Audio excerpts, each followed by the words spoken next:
नमस्कार दोस्तों। उत्तर प्रदेश के मुख्यमंत्री योगी आदित्यनाथ ने अपने विरोधियों को निपटाने के लिए साम दाम दंड भेदभाव सबका खुलेआम इस्तेमाल कर रहे हैं। उत्तर प्रदेश के पूर्व आईपीएस अमिताभ ठाकुर को रात 2 बजे ट्रेन से पुलिस सादी वर्दी में गिरफ्तार कर लेती है। इस वीडियो में दिख रहा है कि मानो अमिताभ ठाकुर कितना बड़े कुख्यात अपराधी थे, जिस तरीके से प्रशासन उनके साथ पेश आ रहा है। लेकिन वहीं नकली कफ सिरप माफिया को पुलिस गिरफ्तार करने से किनारा कस रही है। अखिलेश यादव ने योगी आदित्यनाथ के ऊपर बड़ा हमला बोला है। योगी आदित्यनाथ साफ यह संदेश देना चाहते हैं कि सरकार की आलोचना जो करेगा उसका हश्र यही होगा। अमिताभ ठाकुर ने चिंता जताई है कि योगी आदित्यनाथ द्वारा हमारी हत्या कराई जा सकती है। योगी आदित्यनाथ के ऊपर यह सबसे बड़ा सवाल निशान है। गृह मंत्री अमित शाह ने भरी संसद में खुलेआम गाली दे रहे हैं। दरअसल गाली वाला मामला तब आया जब राहुल गांधी ने वोट चोरी और चुनाव आयोग के संबंध में जवाब मांगा। तब अमित शाह घबरा गए और अनाप शनाप बकने लगे और उसी वक्त अमित शाह के मुंह से गालियां भी निकल गईं। विपक्ष के विरोध करने के बाद अमित शाह गाली देने के बाद भी माफी तक नहीं मांगे, बल्कि सीधा संदेश स्पीकर को दिए कि इस पार्ट को कट कर दिया जाए। यह संसदीय प्रणाली की भाषा के खिलाफ है। वहीं बिहार के सीतामढ़ी जिले से भयंकर एड्स के मामले सामने आए हैं। हर महीने 60 से 70 लोग एचआईवी से ग्रसित हो रहे हैं। एक साल में 7400 से ज्यादा लोग एड्स से ग्रसित हो चुके हैं। यह बिहार सरकार के लिए चुनौती भरी खबर है। सबसे भयानक तो यह है 400 मासूम छोटे बच्चे भी इस लाइलाज बीमारी से ग्रसित हो चुके हैं। वहीं 3544 महिलाएं और 2733 पुरुष इस एड्स की बीमारी से ग्रसित हैं, लेकिन बिहार सरकार इसे कंट्रोल करने में नाकामयाब साबित हो रही है। आखिर इतना गंभीर मामला, इतनी भयंकर बीमारी कैसे निकल गई? इसका सबसे बड़ा सवाल बिहार सरकार के ऊपर है। वहीं पिछले 5 साल में 65 लाख बच्चों ने स्कूल जाना बंद कर दिया है। इस कड़ी में गुजरात नंबर 1 पर खड़ा है और उत्तर प्रदेश नंबर 2 पर खड़ा है। योगी आदित्यनाथ के लिए बहुत चुनौती भरी खबर है कि आखिर पिछले 5 साल में 65 लाख बच्चों ने किस तरह से पूरे देश में स्कूल जाना बंद कर दिया और सरकार के कानों तक खबर तक नहीं है। इस तरीके से देश में अनपढ़ों गंवारों की फौज तैयार की जा रही है। देश आगे जाने के बजाय गर्त में जा रहा है। देश का रुपया लगातार गिरते जा रहा है। लेकिन प्रधानमंत्री मोदी जी वंदे मातरम गीत पर देश की कीमती समय संसद में बर्बाद कर रहे हैं। अगर आप भी घर से बाहर निकलते हैं तो आप सावधान हो जाइए, नहीं तो कुछ गुंडे पुलिस आपको अपराधी बना सकते हैं। मध्य प्रदेश से ऐसा ही हैरान करने वाला मामला सामने आया है। मध्य प्रदेश के मल्हारगढ़ पुलिस स्टेशन के कुछ अफसरों ने कक्षा 12 के टॉपर छात्र को बस से जबरदस्ती उतारकर फर्जी मुकदमे में फंसा दिया। नशीली दवाओं का मामला दर्ज कर उनके ऊपर मुकदमा कर दिया। फिर माता पिता पूरी तरह से परेशान हो गए और हिम्मत जुटाकर हाई कोर्ट पहुंच गए। जब हाई कोर्ट का दरवाजा खटखटाया तो वहां से आदेश आया कि सीसीटीवी कैमरे को बस में खंगाला जाए। और जब सीसीटीवी कैमरे को खंगाला गया तो कोई भी ड्रग्स या नशीली दवाएं नहीं मिली। इस तरीके से हाई कोर्ट ने बच्चे की जान बचा ली। हाई कोर्ट ने मध्य प्रदेश के 6 पुलिसकर्मियों को सस्पेंड कर दिया है और एसपी ने गलती कबूल की है। इस तरह से किसी भी व्यक्ति को पुलिस चाहे तो उसे जिंदगी भर जेल में सड़ा सकती है। यह ताजा मामला मध्य प्रदेश का है। वही देश के लिए सबसे गर्व की बात है कि दिवाली को अब यूनेस्को विश्व हेरिटेज की श्रेणी में शामिल कर लिया गया है। मगर अब पूरी दुनिया में दिवाली के इस त्योहार को सेलिब्रेट किया जाएगा। इस फैसले से प्रधानमंत्री मोदी ने यूनेस्को की पूरी टीम को बधाई दी है। वहीं पे आप अपने बच्चों के ऊपर विशेष ध्यान रखिए अगर वह बच्चे मोबाइल फोन का यूज करते हैं। बहुत ही बड़ी खबर सामने आई है कि अलीगढ़ के बीकॉम में पढ़ने वाला छात्र कृष्ण कुमार ने ऑनलाइन गेमिंग में लाखों रुपया हार गया।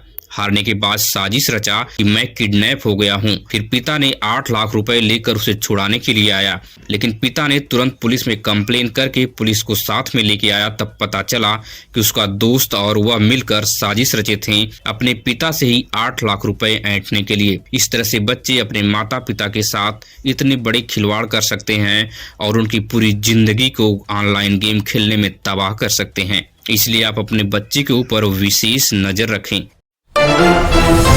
वहीं पे मध्य प्रदेश के दो दोस्तों को 50 लाख का हीरा हाथ लग गया। दरअसल 20 दिन पहले ली गई खदान में उन्हें इस साल का सबसे बड़ा जेम्स क्वालिटी का हीरा मिला है, जिसकी डिमांड मार्केट में बहुत ज्यादा है। इस हीरे को हीरे के कार्यालय में रखा गया है। सतीश खट्टिक और साजिद मोहम्मद की इस मेहनत ने रंग लाई। जो हीरा मिला इसकी क्वालिटी 15.34 कैरेट का है। यह कृष्ण कल्याणपुर खदान से मिला है।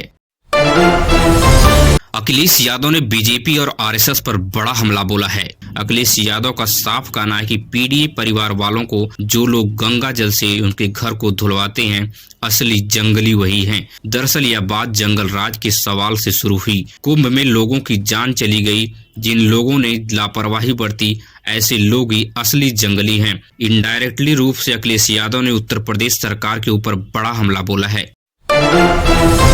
वहीं पे वोटिंग प्रणाली में सुधार की बात करने पर अमित शाह भड़क गए और गालियां बकने लगे। इसी कड़ी में अखिलेश यादव ने बड़ा बयान दे दिया। उन्होंने कहा कि ईवीएम से वोट करवाना कोई पारदर्शी नहीं है। दुनिया के विकसित देश ईवीएम को नहीं यूज करते हैं, फिर हमारे देश में मनमानी क्यों की जा रही है? इतने विरोध के बाद भी ईवीएम को क्यों नहीं हटाया जा रहा है? आखिर बीजेपी का ईवीएम से इतना क्या मोह माया है कि वो ईवीएम को हटाने से इनकार कर रही है? इस सवाल के बाद बीजेपी में पूरी तरह से खलबली मच गई है।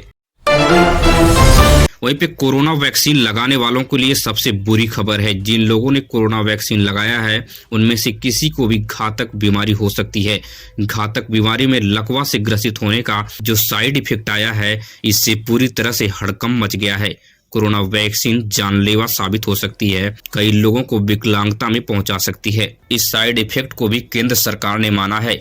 मध्य प्रदेश में लगातार मामला बढ़ते जा रहे हैं इस साइड इफेक्ट के, और इसमें कोरोना वैक्सीन की सबसे बड़ी भूमिका देखी गई है। चीन लद्दाख में घुस आया है, हमारी जमीन पर कब्जा कर लिया है। राज्यसभा में कांग्रेस अध्यक्ष मल्लिकार्जुन खड़गे ने बड़ा बयान दिया। इस बयान के बाद प्रधानमंत्री मोदी की बोलती बंद हो गई। मल्लिकार्जुन खड़गे ने साफ शब्दों में कहा कि आखिर 56 इंची कहाँ है कि जो लद्दाख में चीन हमारी जमीन पर जबरदस्ती कब्जा कर रहा है, और प्रधानमंत्री चीन का नाम लेने से भी डरते हैं। इस बयान के बाद बीजेपी में तनाव का माहौल है। आरबीआई गवर्नर ने सख्त लहजे में बैंकों को फटकार लगाई है। गवर्नर का कहना है कि लोगों की ईएमआई की ब्याज कम किया जाए। लगातार रेपो रेट में कटौती हुई है और जीडीपी 8% की दर से बढ़ रही है, इसलिए सबकी ईएमआई में कटौती किया जाए और ईएमआई पर जो ब्याज लिया जा रहा है उसको कम किया जाए। अगर जो भी बैंक इस कार्रवाई को नहीं मानता है उसके ऊपर सख्त कार्रवाई की जाएगी। गवर्नर ने ईएमआई जमा करने वालों को सबसे बड़ा तोहफा दिया है।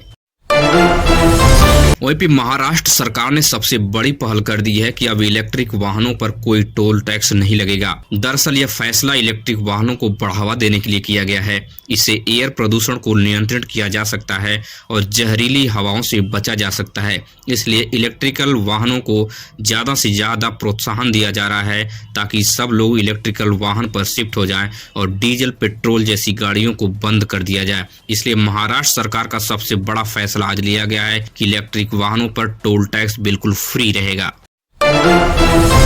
अखिलेश यादव ने 2027 में सरकार बनते ही साल में 40,000 रुपए देने का ऐलान कर दिया है। दरअसल महिलाओं को 40,000 रुपए अखिलेश यादव 2027 में सरकार बनने पर हर साल देंगे।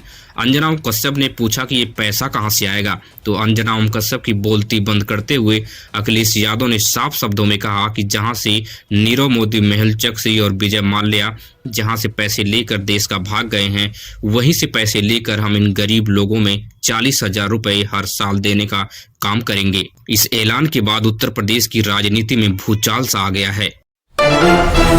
वहीं पे नकली दवा मामले में बिहार के बीजेपी मंत्री जीवेश मिश्रा को दोषी ठहराया गया है। वहीं पे भारतीय जनता पार्टी को लेकर बिहार में बड़े सवाल खड़े हो गए हैं। क्या अभी मध्य प्रदेश की कली की खबर है कि वहां पे एक मंत्री का भाई जो है गांजा के साथ गिरफ्तार किया गया। इस तरह से उत्तर प्रदेश में भी नकली कफ सिरप का मामला पूरी तरह से जोर पकड़ा हुआ है। योगी आदित्यनाथ कंट्रोल करने में नाकाम साबित हो रहे हैं। अगर आप डेली देश और दुनिया की खबरों को जानना और समझना चाहते हैं तो इससे बेस्ट चैनल आपको नहीं मिलने वाला है। इस चैनल को आप फ्री में सब्सक्राइब कीजिए, अपने दोस्तों रिश्तेदारों तक वीडियो को शेयर कीजिए। मिलेंगे इस तरह की नई वीडियो में। धन्यवाद।